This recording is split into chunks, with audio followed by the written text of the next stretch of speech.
It was supposed to be a simple night. 5 friends, laughter, a few drinks, a couple rounds of cards, just a way to reconnect after months of isolating, distancing, being careful. But instead, it became something else entirely. It became a night that cracked open an old wound. A night where one truth, spoken at the wrong moment, shattered the illusion of comfort. And all because of one sentence. 16 words from a stranger who didn't know when to shut up. Let's rewind. It had been a long time since I'd seen my closest friends. We'd all been careful, following the guidelines in our county. So finally, when things felt safe, I invited a small group over for game night. Just 5 of us total, including me. Simple, low-key, familiar. At least that was the plan. Then last minute, one of my friends texted me. Mind if I bring my coworker Matt? I didn't know Matt, had never met him, but I trusted my friend, so I said sure, why not? The more the merrier, right? The night started well enough. Music low, snacks out, everyone chatting and laughing like old times. We pulled out a card game, one of those deeper, introspective ones that ask you questions about yourself. Some light, some serious. The kind of game that lets you peel back the layers, slowly, like a quiet kind of therapy disguised as fun. You draw a card, answer the question, move on. Nothing too crazy. At first, the questions were fun, harmless. What's your favorite color? What's something you wish people knew about you? Who's someone who changed your life? People opened up. Not too deep, just enough to feel real. There was warmth in the room, trust, and I was grateful for that. But then, I drew a card, a heavy one. What's the hardest thing you've ever had to go through? And just like that, I felt the temperature drop. I froze. Because for me, that answer wasn't cute, or quirky, or something I could laugh off. The hardest thing I've ever been through happened when I was 17. My sister died. I was pulled out of class, thrown onto a plane, and rushed to her college hospital, where I watched her take her final breath in an ICU bed. I held her hand. I watched machines go still. I watched my parents collapse. I flew back home and stood over her grave, staring into a hole in the earth, wondering how the world could keep spinning when she was gone. That was my answer, but I didn't want to say that. Not during a casual game night. Not with people sipping cider and sitting cross-legged on my living room floor. Not with a stranger in the room. So I smiled, and I lied. I said, moving to a different state for college, where I didn't know anyone. It wasn't technically a lie. That had been hard, just not the hardest. But it felt safe, polite, neutral enough to glide past, and it almost worked. Everyone nodded. Someone reached for a chip. It looked like we were ready to move on. But then, Matt spoke, and everything cracked. He said, loud enough to cut the room in half, "Wow.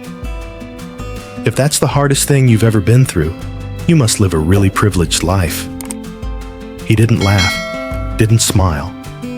There was no hint of irony or playfulness, just this cold, smug tone, condescending, patronizing, like he was the authority on suffering, like he knew me.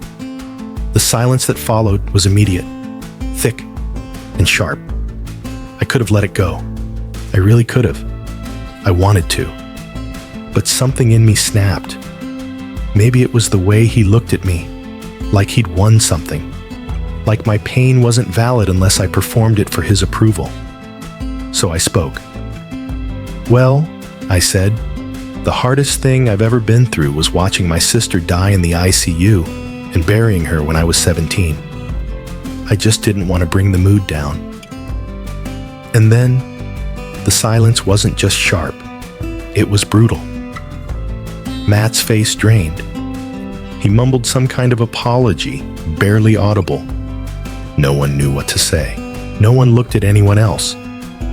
And within a few awkward minutes, game night was over. People said goodnight quickly. They left in ones and twos, like they were escaping a sinking ship. I sat in the quiet of my own home, the echo of Matt's words, and my own still hanging in the air. And then, my phone buzzed. It was my friend, the one who brought him. She told me I was a jerk, that I made Matt look bad, that I could have just let his comment go, that I ruined the night. And I sat there, staring at the screen, stunned. Was she serious? I was the jerk? I hadn't insulted anyone. I hadn't mocked anyone's trauma. I hadn't passed judgment on a stranger. All I had done was tell the truth. But here's the thing. Sometimes the truth doesn't care about timing. Sometimes the truth doesn't care if it makes people uncomfortable. Sometimes the truth is messy, inconvenient, and completely necessary. Did I want to make Matt feel bad? No. But did he earn it? Maybe. Because you don't walk into someone's home, sit down among their friends, and decide you're the arbiter of what counts as hard. You don't get to label someone's life as privileged based on one sentence. You don't shame someone for how they present their pain. You don't poke at a scar and act surprised when the person bleeds. I'd tried to be kind. I'd tried to protect the mood. But when someone challenges your story, when they look you in the eye and invalidate your experience, you get to respond. Even if it's not comfortable. Even if it kills the vibe. Even if it ends the night. Because some truths deserve to be spoken, and some lessons need to be learned. So, am I the asshole? Or did I just finally stop letting people think they know my story better than I do? You know, in a world where everyone's trying to win the who hurt worse Olympics, it's easy to forget that pain isn't a contest. It's not measured by drama or body count. It's measured by impact, by how deeply something shakes you, even if it looks small from the outside. And in that living room, a quiet attempt to sidestep trauma was met with ego, with assumption, with arrogance. Matt didn't know the weight behind that soft answer, but he chose to judge anyway. And the cost of that judgment? A truth that silenced the room. Sometimes, people don't want your honesty. They want your silence. They want you to play along with the illusion that everything is fine, that no one here has ghosts. But the moment you break that illusion, when you speak the raw, unfiltered truth, you remind them that pain exists, even in the most well-lit rooms. And for some, that's too much. So here's the takeaway, Vault listeners. When someone dares to speak their truth, even if it's late, even if it's sharp, even if it lands like a stone in water, listen. And if you find yourself tempted to pass judgment on someone's struggle, pause, ask yourself, do I really know what this person has carried? Most of the time, the answer is no. So now, it's your turn. Drop a comment. Share your story. Have you ever been judged for keeping it light? Or called out for protecting your own peace? Let's talk about it. This is AITA Story Vault, where your story is safe, your voice is heard, and your truth is never too much.